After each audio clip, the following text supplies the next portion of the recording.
Now a shot in on Weaver as he directs it into the corner. Stefan Ruzicka now in the near side boards. Ruzicka's pass, centering pass, broken up by Patrick Aslan. Menino now tries a tip play to Joe McCann, and we have a stoppage behind the players. There's an Owen Sound player down on the ice. I'll go back a moment to the facial gestures and the hand gestures from Mike Brown. He really did give the two arms out. What is going on with this play to his teammates?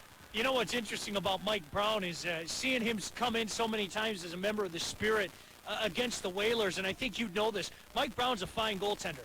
Mike Brown, for whatever reason, against the Plymouth Whalers, was not a fine goaltender. It seemed like every time Mike Brown played against the Whalers as a member of the Spirit, they really lit him up, and it looks like Stefan Ruzicka is up and on his feet and skating over to the bench right now. Boy, he's cut pretty good, so they got a towel on there, and they're trying to get rid of the pile of blood at the other end. But Mike Brown is a guy, as you mentioned, wears his emotions on the sleeve. For some guys, they can do it. You think of Ron Hextall in the National Hockey League.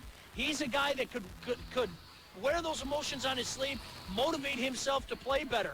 Some guys can't. Mike Brown, I think, has to figure out if that's the way he wants to go or not, because I've seen it work both ways for him.